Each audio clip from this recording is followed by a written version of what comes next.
하나님이여 우리에게 믿음을 더하여 주시옵소서.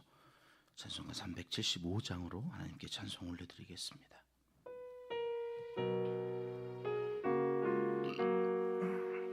나는 갈 길 모르니 주여 인도하소서.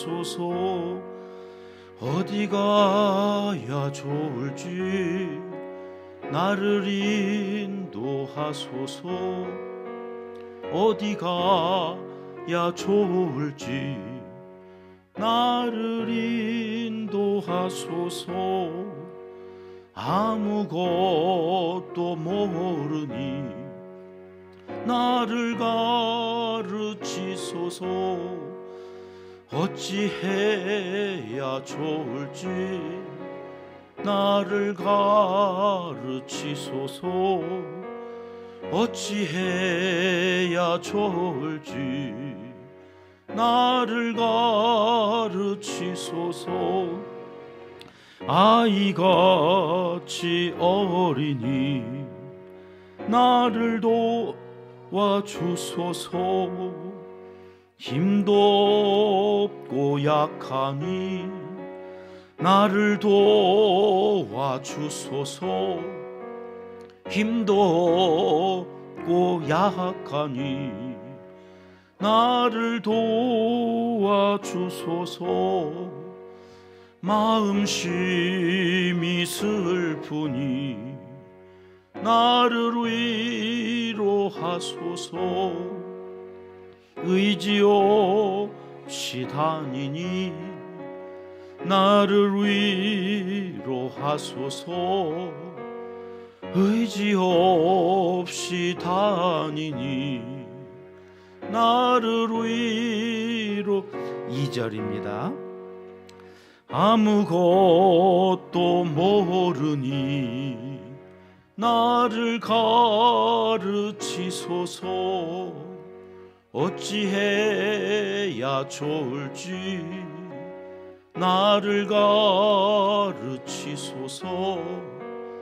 어찌해야 좋을지 나를 가르치. 2절이요. 한 번 더 합니다.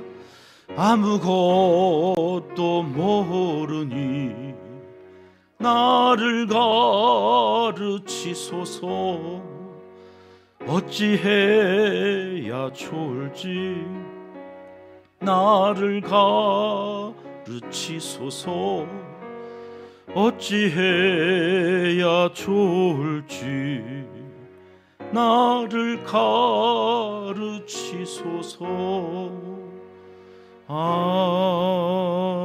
아멘. 이 새벽 주시는 하나님의 말씀은 역대상 19장입니다. 6절, 7절 말씀 같이 읽겠습니다. 암몬 자손이 자기가 다윗에게 밉게 한 줄 안지라. 하눈과 암몬 자손은 더불어 은 1000달란트를 아람 나라하림과 아람 마아가와 소바에 보내 병거와 마병을 상례되 곧 병거 32,000대와 마아가 왕과 그의 군대를 고용하였더니 그들이 와서 메드바 앞에 진침해 암몬 자손이 그 모든 성읍으로부터 모여와서 싸우려 한지라. 아멘. 오늘도 하나님의 말씀이 성령의 임재하심 속에서 깨달아진 은혜가 우리 모두에게 있어지기를 주님의 이름으로 축복합니다. 역대기에서 우리에게 반복해서 전하려고 하는 메시지가 있어요. 이미 여러 번 말씀드린 바와 같이 사울이 왜 죽었다고 역대기 관점으로는 이야기하는가. 역대상 10장 14절 말씀에서 우리가 보았듯이 여호와께 묻지 아니하여서. 사울이 왜 죽었어요? 죄 때문에 죽었는데 그 죄가 뭐냐? 여호와께 묻지 아니하는 죄다. 이걸로 퉁치고 그냥 가는 거예요. 엉망진창이었던 그의 인생을 사무엘 상하, 역대 상하의 관점으로 보지 않고 역대기 관점으로 보면 이거 하나가 문제였어요. 자, 이것이 다윗에게로 와요. 이제 다윗에게 견주었을 때 다윗은 사울과 비교하여 어떠한 삶을 살았다고 말씀하시나 역대상 14장 14절은 또 이렇게 말씀하시죠. 다윗이 또 하나님께 묻자운데 또 그랬죠. 자기 성경책을 가지고 계신 분은 여기 또에다가 동그라미를 크게 하나 해 놓으시고 지나가시면 좋겠어요. 또라고 하는 말은 지금 처음 물었던 게 아니죠. 앞에서도 물었고 또 물었고 또 물었는데 지금 또 묻는다는 거예요. 또. 그러니까 사울은 왜 죽었어요? 묻지 않아서 죽었어요. 다윗은 왜 이렇게 잘 되느냐 이 얘기를 지금 해나가는데 그 잘 될 수밖에 없는 이유가 하나라는 거예요. 또 묻고 또 묻자온데 계속 묻는 거예요. 일일이 번번이 사사건건 물었다는 거예요. 왜 그랬을까요? 다윗이 하나님을 사랑해서. 이유가 하나밖에 없어요. 사랑하면 묻는 거예요. 그러니까 사랑한다 말만 번드르르게 하고 지 마음대로 했던 게 사울이에요. 말로는 사랑했지만 정말 살아가는 삶 속에서 사울은 자기를 사랑한 거예요. 그리고 하나님을 이용해 처먹으려고 그랬다가 결국은 뽀록 났죠. 여러분, 하나님은 만홀히 여기시지 못하네요. 하나님은 속지 않으신다. 우리는 입으로는 하나님 사랑해요. 찬양도 하고 뭐 새벽에 잠도 마다하고 나와가지고 사랑한다고 하지만 사실은 하나님이 아세요. 어떻게 알아요? 묻는지 안 묻는지를 통해서 알아요. 그럼 오늘 또 우리는 기도하러 나와서 하나님께 여쭈어야 돼. 하나님 가르쳐 주세요. 하나님 어떻게 해야 돼요? 여러분, 사랑이 뭘까요? 정말 사랑하는 마음이 있다면요, 무엇을 하기 전에 먼저 물어요. 뭘 결정하기 전에 먼저 물어요. 내 사랑하는 사람이 이걸 좋아하나? 이렇게 해도 되나? 여러분, 이게 눈치 보는 게 아니에요. 자존심 상하게 그걸 뭘 일일이 다 묻고 해요? 아니요. 정말로 사랑하면 내가 지금 가도 되나? 이걸 해도 되나? 이걸 묻는 거예요. 왜요? 사랑하는 사람이 지금 어떤 형편에 있는지, 그 사랑하는 대상이 뭘 원하는지, 그걸 내가 정말로 하고 싶은 것, 그것이 사랑이기 때문에 다윗은 하나님께 일일이 물었다는 거예요. 이게 역대기에서 강조하고 있는 삶의 지혜예요. 그러면 하나님은 답을 주시죠. 그 답을 듣고 하나님의 말씀에 따라 순종하면 그 결과는 어디를 가든지 이기게 하셨다. 이게 18장까지의 일관된 내용이었습니다. 세상 모든 나라가 다윗의 이스라엘 군대를 이길 수 없다는 것을 알아가던 즈음에 오늘 19장에서는 암몬과의 사이에서 있었던 한 사건이 기록되어지는데 그게 1절 말씀입니다. 같이 읽어볼게요. 시작. 그 후에 암몬 자손의 왕 나하스가 죽고 그의 아들이 대신하여 왕이 되니. 암몬의 왕 나하스가 죽었대요. 다윗은 이 나하스 왕과 어떤 인연이 있었는지에 대해서는 성경은 말씀하지 않는데 유추하건대 다윗이 사울 왕을 피해서 도망 다닐 때에 암몬 왕 나하스의 도움을 받았던 것 같아요. 그래서 그가 죽었을 때에 그의 죽음을 슬퍼하는 이 조문객을 사절단으로 해서 그의 이 나하스 왕의 아들이었던 한운 왕에게 위로차 보내는데, 이거 우리가 앞에서 사무엘하 10장 살펴보면서 다 이야기됐던 바예요. 저들이 다윗이 보낸 그 조문단을 순수하게 받아들이지를 않아요. 3절 말씀 가볼까요? 3절 같이 읽겠습니다. 암몬 자손의 방백들이 한운에게 말하되 왕은 다윗이 조문사절을 보낸 것이 왕의 부친을 존경함인 줄로 여기시나이까? 그의 신하들이 왕에게 나온 것이 이 땅을 엿보고 정탐하여 전복시키고자 함이 아니니까 하는지라. 다윗은 점점 강성하여져 가고 이스라엘과 암몬 주변의 모든 나라가 다 다윗의 군대에 패했다는 소문을 이 암몬 사람들도 듣고 알고 있어요. 그러니까 지금 장례를 핑계로 해서 여기 온 것이 순수하게 온 게 아니라 뭔가 꿍꿍이 속이 있을 거라고 봤던 거예요. 누가? 한운 주변에 있었던 참모들이. 그러니까 참 끼리끼리 모인다고 그런 이야기를 들었을 때 점검을 한번 해볼 필요가 있는 건데, 이 한운도 맨 똑같은 사람들하고 같이 있다 보니 그 말이 더 솔깃했던 거죠. 그래가지고 그 사람들의 말만 듣고 그 조문객의 수염을 깎고 옷을 볼기까지 다 찢어서 모욕해 가지고 돌려보내는 거죠. 야, 참 여러분 이게 지금 가만히 한번 생각해 보세요. 다윗이 전쟁을 하려고 보낸 게 아니에요. 정말로 위로하려고 보낸 거예요. 그런데 저들은 그 순수한 마음을 의심하고 그래서 야 이건 무슨가 꿍꿍이 있을 이렇게 결정을 하고서는 모욕을 해서 보내는 이 과정에서 우리가 한번 잘 생각해 볼 필요가 있어요. 이게 어떻게 된 일이지? 아니 승승장구하는 아니 이게 덤빌 만한 상대가 아니에요. 지금 우리가 싸워서 이길 수 있는 상대에게 시비를 거는 거는 뭐 우리가 강하니까 얼마든지 할 수 있다. 지금 우리가 힘이 없어요. 다윗이 얼마나 강해졌는지를 자기들도 알아요.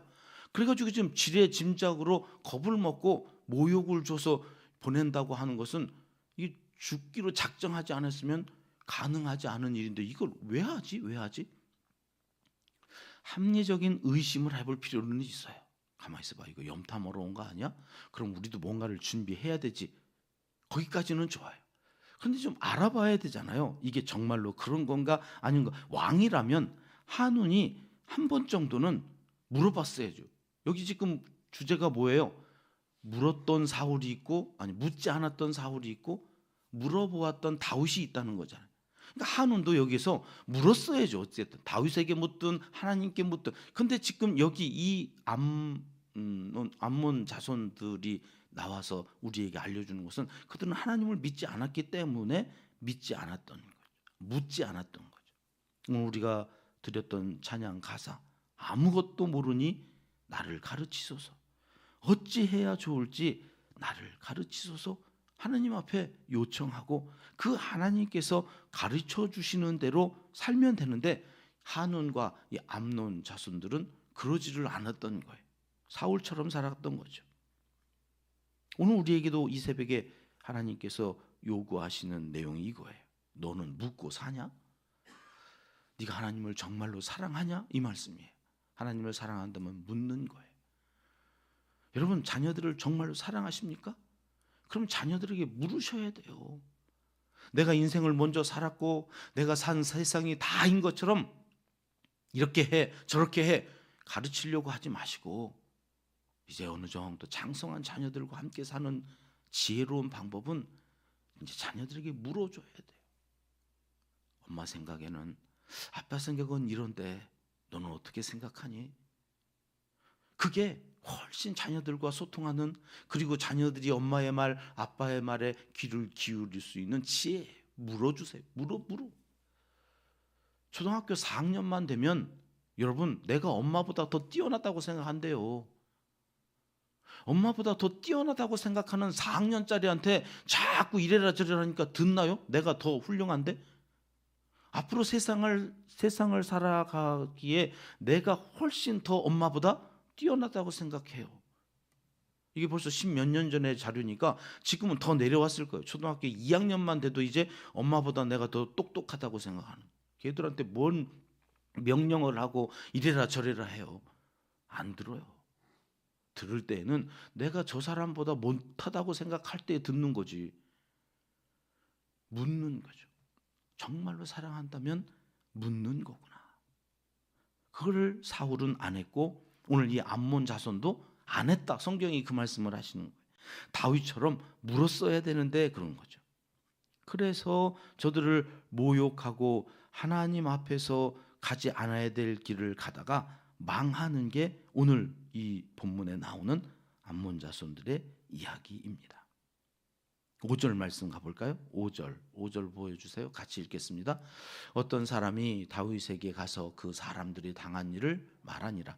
그 사람들이 심히 부끄러워하므로 다윗이 그들을 맞으러 보내 왕이 이르기를 너희는 수염이 자라기까지 여리고에 머물다가 돌아오라 하니라. 자, 이 사실을 다윗이 듣고 옛날에 다윗 같았으면 어떻게 했을까요? 야 모여 그래가지고 또 다시 막 그죠? 이 나발이라고 하는 그 사람이 음식 안 줬다고 400명을 동원해서 막 올라갔던 다윗 같았으면 수염을 깎았어? 이래가지고 다 모여 이래가지고 전쟁을 설할 텐데 보세요. 싸울 마음이 없어요. 지금 다윗이 그들을 맞으러 보내면서 야 니네 수염 다 자란 다음에 집으로 와라. 그리고 여리고에 가서 푹 쉬었다 오게 해줘.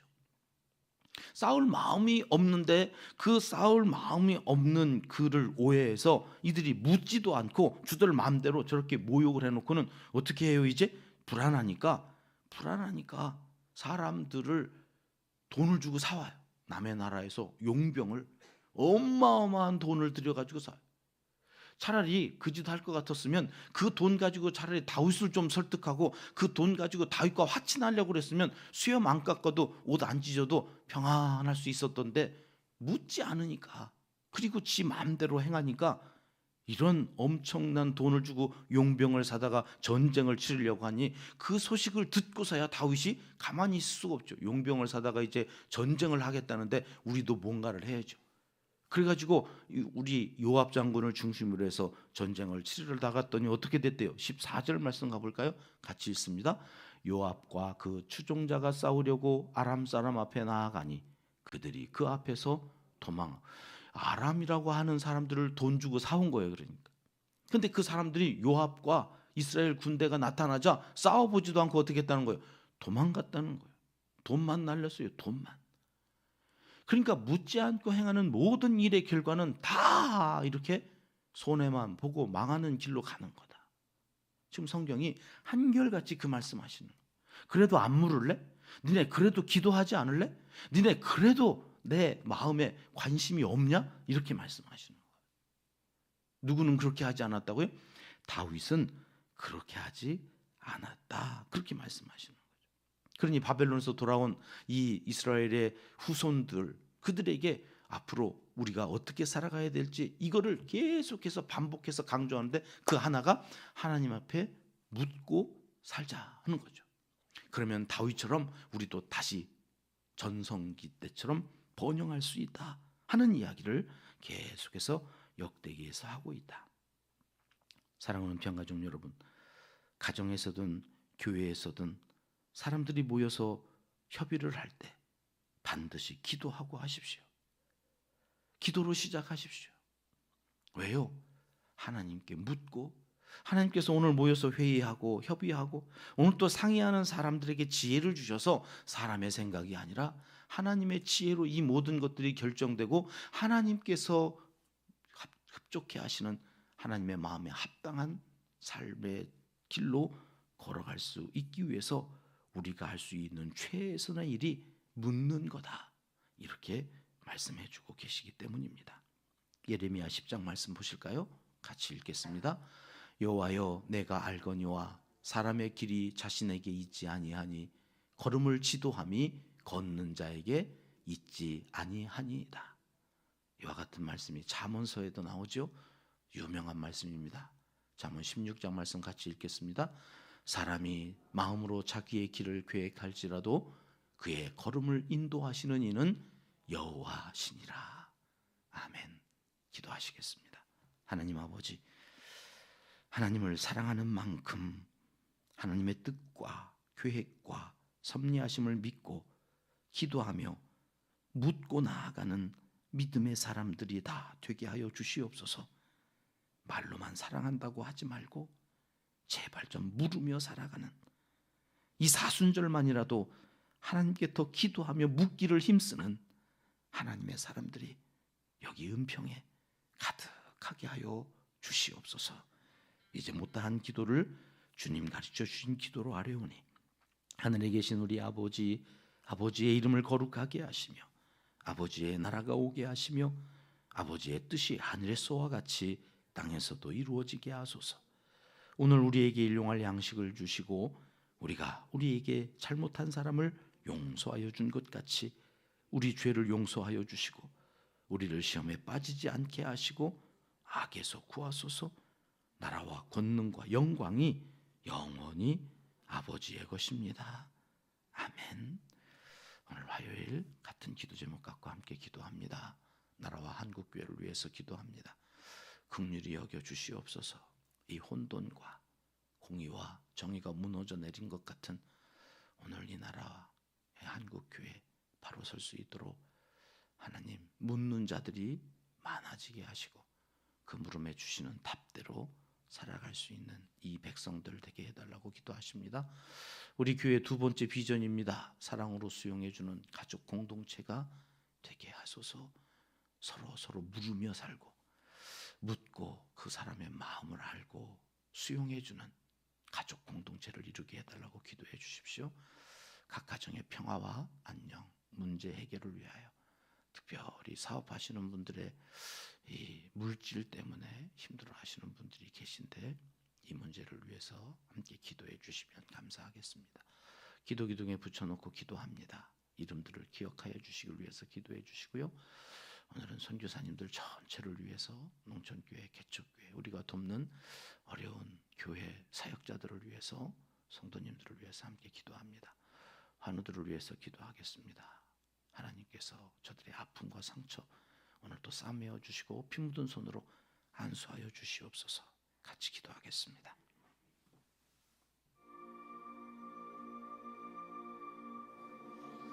참 좋으신 우리